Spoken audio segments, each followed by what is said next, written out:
Here we are looking at challenging asanas and arm balances for yoga. What we will work on today is handstand. There are so many ways to practice handstand. There are so many ways to come in and to come out from your handstand that I urge you to explore many different options. What I will focus on today, rather than teaching you the exact pose of handstand itself, are some of my favorite personal modifications for handstand. I think many of us are familiar with what the actual shape looks like. So in order to modify this shape, we will mostly be at the wall. Quick note about the things that will build our strength for it. You can check out the video on inversions at the wall, facing away from the wall. For forearm balance and handstand alone, you can think of cat-cow, downward facing dog, and really anything that helps build that shoulder stability and flexion.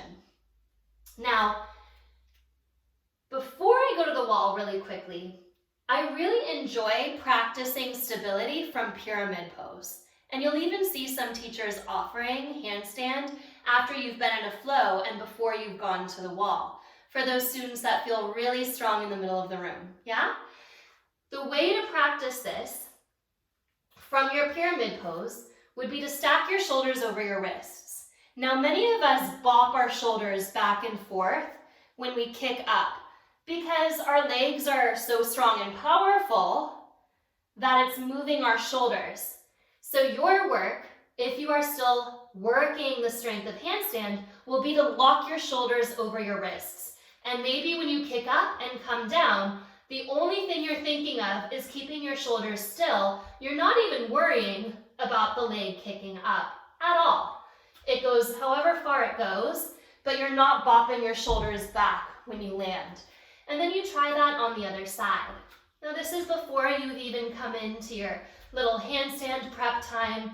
For those of you that can find a little hold in the air, you might even find a little hold in the air, and then you come down and you continue to move through your flow. Now, those of you ready to come to the wall, here are a few variations. One variation will be to have your hands just close to the wall, maybe 6 or 8 inches away. You're in downward facing dog. Very important to take your eyes between your hands. That shows you where you're going. Keep your arms absolutely straight. If you bend an elbow, you will fall out of the shape. So arms stay straight. I like to tell students that are first learning this, have some courage. Say to yourself, I can do it. And maybe you're actually hearing the words come out of your mouth. I can do it. Keep your arms straight. Take one foot in. This is downward facing dog. One foot comes in. The other leg kicks up. What did I not just do? I didn't do this. The way you might see a child practicing a handstand from gymnastics. This picking up of the hands and dropping back down. No, you want to establish your solid base from downward facing dog. Nice and solid, nice and connected to the earth. You look forward, you step a foot in, try it with both legs, and maybe you kick up and find the wall. Okay? Those of you practicing balance at the wall, this is really only possible with the hands in this position 6 or so inches away from the wall. When you come up, I wonder if you can see this. I'll try this at 2 different angles. Some people are starting to find their balance here by taking 1 foot away from the wall and then the other foot away from the wall. This isn't ideal because you're rotating your pelvis in a micro movement to take 1 foot away. Rather, keep your legs glued together. Squeeze your heels up. And with the legs together, now you're using your deep belly. You're not rotating your hips. You're taking your feet away from the wall at the exact same time. So you're not twisting one leg off the wall and then having to recorrect that. In the long run, this is much preferable, even if it takes you a little longer to get there. Now, forgive my little planties here, but here I am going into my handstand, and I'll show you what that looks like from here. So rather than taking one leg away from the wall, and I'm exaggerating the twist, but you can feel it in your body. You keep your legs together, you squeeze your inner thighs, and you pull into the fingertips, really squeeze your fingertips to take your feet away from the wall at the same time. When you come out of the pose, standing forward fold, again, keep your head below your heart for a time, maybe child's pose. Keep your head at the heart level, maybe even slightly below the heart level, slowly moving out of this shape. And then when you're ready to, you can come up. Another variation of handstand at the wall. Hands on blocks. What does this do? Well, the blocks are a little more forgiving than the wood floor. So for one thing, it's a little softer on the wrists. This also teaches you some deep strength. So rather than a modification that helps build you toward a handstand, this modification helps you deepen your already existing handstand.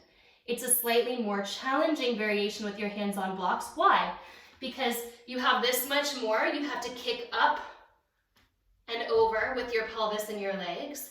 And because your blocks are right up against the wall, you don't have your hands far back to give your pelvis that space and that wiggle room. Now your fingers are sliding right up against the wall edge.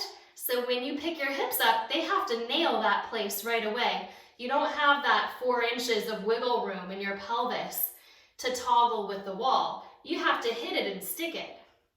So with your hands up here on your blocks, know that it's going to be a little bit challenging. You're in your down dog, you're in your solid base. You look forward. See how much closer my head is already to the wall? So when you kick up, you have to find the wall and stick it. Squeeze into the heel. Now you can rest your hips and your legs against the wall. You can push into your hands and lift up.